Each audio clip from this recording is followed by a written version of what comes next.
Greetings once again from beautiful Funk Studios in Fargo, North Dakota, deep within the depths of the Supercharger Dead Zone. This is episode 24, January 2nd, 2019.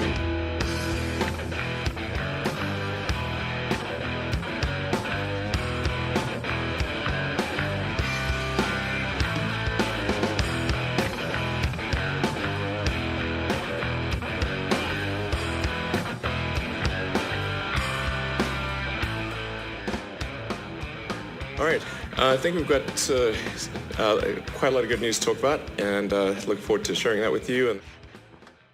All right, welcome back, everyone, and thank you for listening again. I did take kind of a long break here. Things got pretty hectic over the holidays, and I just didn't have time, and I was kind of looking for maybe a little bit simpler setup to actually do the podcast. The way I have it had set it up previously, I actually had to go into the studio and I had a separate interface and a nicer microphone and stuff like that, and just got to be a little bit too much of a hassle to get in, find time, do the show and do the editing and whatnot. Also, I did want to address a little bit of some controversy that sort of came up. It was very mild controversy that came up after episode 3. So I'm going to come back to that in a little bit here. A lot of news, so we'll kind of jump right in. I have a couple articles I just wanted to go over. And then today's topic, we're going to be talking about EV fees and road usage fees, particularly as it pertains to a proposed bill here in North Dakota to add an EV fee, basically an annual charge for owning an electric vehicle in lieu of paying taxes on gasoline. So let's jump into the news here first. So the first one, there's an article from Electrek, and I did post something on my Twitter feed where there seems to be sort of a new trend. There's this very active opposition of people parking what usually seem to be pickup trucks in supercharger spots at different places. I saw one, I think, in Pennsylvania, where this was happening. I thought was really interesting because I think there was already a small problem in that people would take the spots not really knowing what they were. And it's sort of, just accidental. They just don't really know. They're not trying to mess your life up. But these protests are quite different. There are pickup trucks that are actually parking diagonally. They're parking down the stripe so they can take up 2 spots.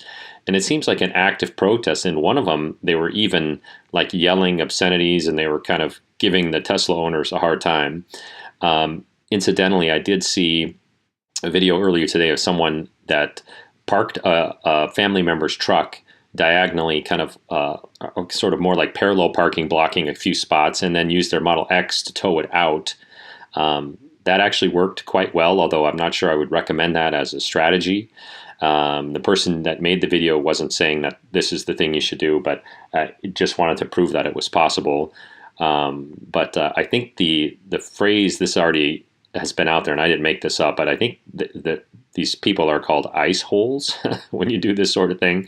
ICE stands for internal combustion engine. So it was already sort of slang. If someone took your spot with a traditional internal combustion car, they said that the spot was iced. So I think when people take it to this next level and do it on purpose, I think ICE hole is an appropriate way to refer to them, at least in my opinion. Next up is an interesting article that came from Genius Reports, BGR.com, about the Porsche, I think it's Taycan or Taycan, which is sort of their electric competitor with Tesla. And it turns out the article goes on to talk about how a year's worth of these vehicles have been reserved, and that current Tesla owners are a very large proportion of these reservation holders. Now, they don't say, at least from what I could see, they didn't say how many of these vehicles are. What is a year's worth of reservations? Is that 10,000 cars? Is it 5,000? Is it 50,000? They really didn't say. But I think this is interesting. It could be that Porsche is kind of targeted at the same sort of buyer. Now, I don't know what it's going to have in terms of autopilot type features, or if it's going to have any of the sort of other fun stuff. But I do think this is interesting that the Tesla buyers and current owners are very interested in the Porsche as well, whether they want that as a replacement or a second vehicle, or just want to get in line and see what it looks like and get their deposit refunded later.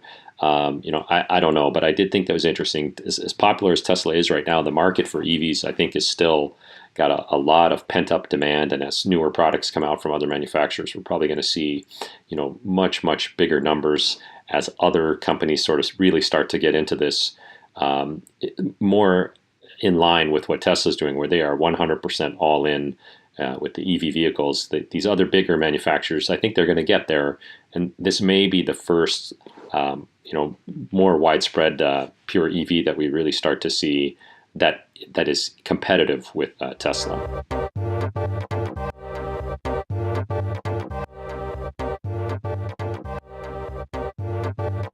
And now, before we move on to today's topic, which is the EV tax that's being proposed for North Dakota, I did want to address this minor bit of controversy that I sort of alluded to at the beginning of the show. I did get, a good bit of feedback, one in particular from someone that listened to the show and just kind of let me know that they thought I was essentially complaining too much about my car. If you want to, it's probably helpful to go back and listen to that episode. Now, part of the issues I think are particularly unique to living in North Dakota, living in, this western Minnesota area where the weather's bad, where the cold causes an impact, where the lack of supercharger network causes an impact. And so that was really the point that I was really going after. And so, I did try to preface all of that with how much I love the car. And, we can go on and on about that. There's virtually nothing wrong with the car. The only issue that I have with it is really related to range, and particularly the way we are affected here in what I am affectionately referring to as the supercharger dead zone. We desperately need these. And so, I think it was reasonable criticism. If you're listening to a Tesla podcast, you probably don't expect to hear someone pointing out all the things that are wrong with it. Now, I would argue that if you listen to some of the other Tesla podcasts, some of them, are really pretty negative on the whole supercharger thing. In particular, it was Talking Tesla. I think that's a show where they're pretty honest and they'll be blunt. If there's an issue, they'll point it out. I'm not trying to be negative about the vehicle. I do think, though, that if you're listening to the show, and particularly if you're in an area where there is not supercharging, if you live in North Dakota and you're considering a Tesla, that's really who I'm trying to help out here. So, I hope people didn't take that as me bashing Tesla as a company, or saying that I regret my purchase, which I clearly don't. I would say it's probably the single best purchase I've ever made. But with that said, I'm hopeful that I can still, find a way to point out the things that I think are annoying, the things that do bug people, the things that are a downside. Not to say that the company has failed or that you shouldn't, go this route, that you shouldn't consider a Tesla. But I think what I'm trying to do is give information that is practical, that's helpful, and to call it like I see it. If I think it's a problem, I'm going to try to point it out as accurately as I can. I'm not going to try to blow it out of proportion. But this was a thing that I find quite frustrating about owning a Tesla. Some of the folks on the Minnesota and North Dakota Facebook users group also have echoed some of the same sentiments. In fact, some people have taken it to the point where someone should really take Tesla to task. They've been promising these for years now. We're going on 3 years. And it would be nice if they were there. I think if you make your purchase thinking, within a year or so, just like it says on Tesla's website, these superchargers will be there, I feel more comfortable making that purchase knowing that that's coming. And if it doesn't come, I think you could make a case that, you should be upset about that. I don't think it's a huge deal, but it does affect my ability to take a road trip. And certainly for my wife right now, that's a big problem. We can't be out driving around and having severe range anxiety with kids in the car and luggage, or having to drive really slow, or some of these other things that until the supercharger network gets fleshed out, these are legitimate issues. So anyway, we'll move on.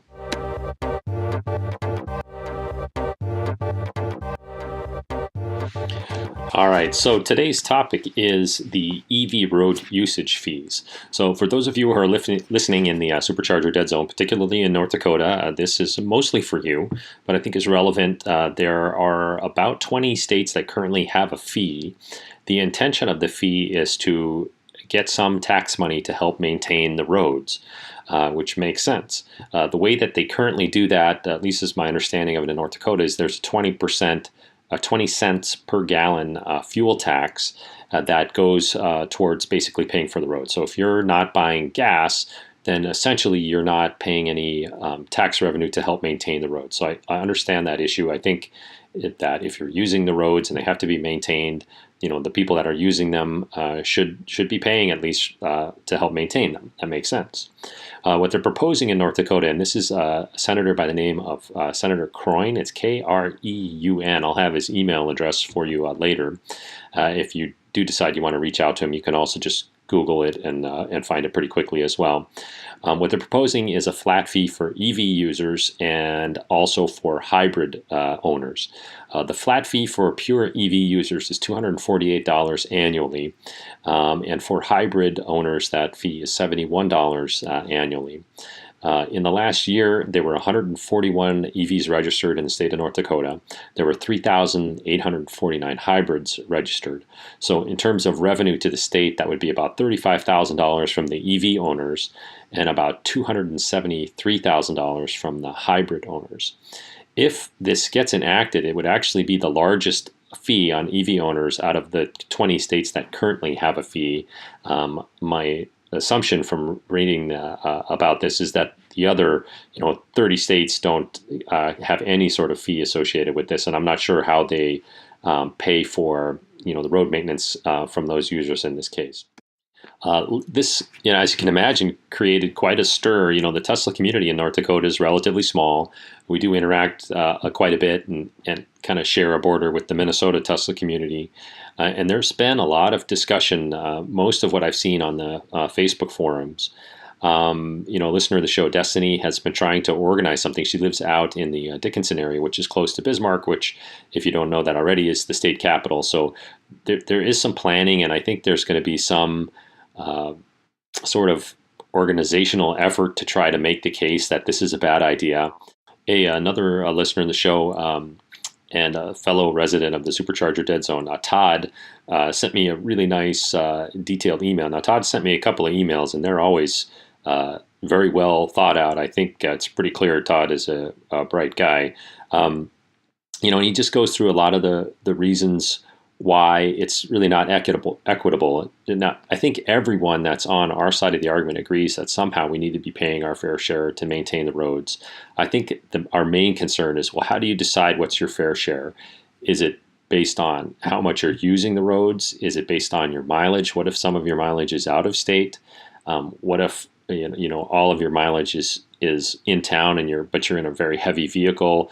All of these other factors that sort of contribute to road wear. What is the best way to sort of handle this?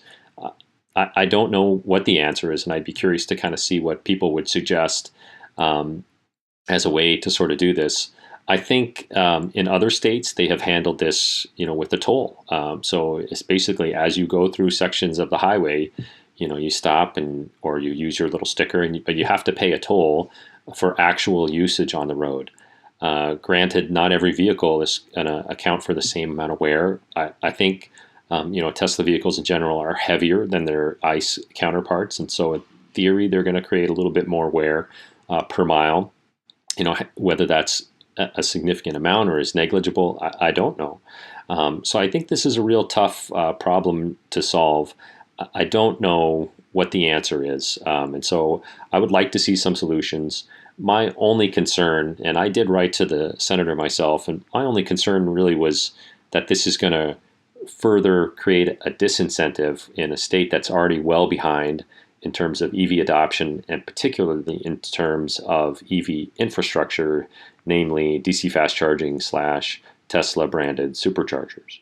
And so I thought I would just share with you a little bit of the email that I did send to our state senator. The email is ckreun@nd.gov, and I think it's pronounced Croin, Senator Croin. Basically, I just said, I'm writing to you in opposition of the proposed annual tax on EV owners in North Dakota.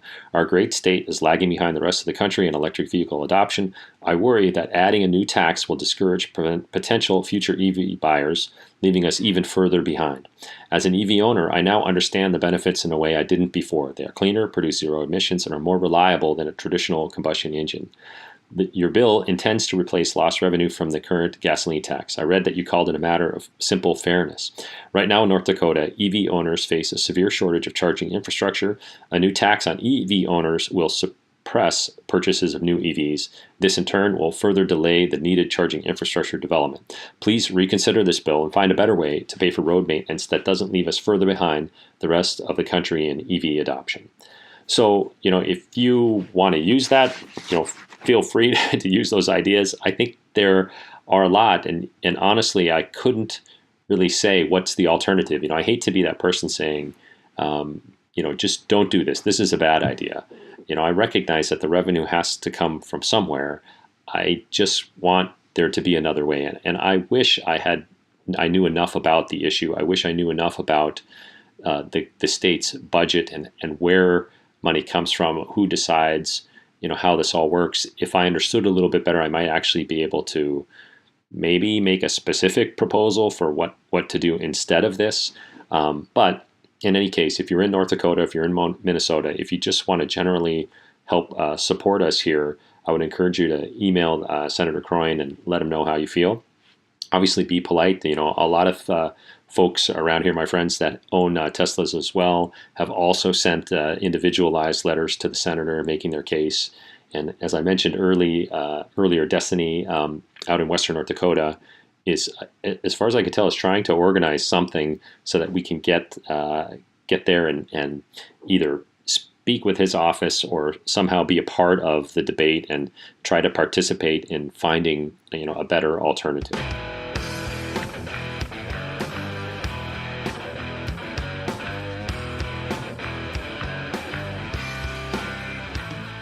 So once again, thanks for listening. If you would like to reach out to me, my email is teslanewstopics@gmail.com. I'm on Twitter at Tesla News Topics. Music for the show provided by Melodious Thunk. I do have a Tesla referral link if you would like supercharger credits. It's ts.la/Jeff62003. Please remember to email our senator if you live in North Dakota.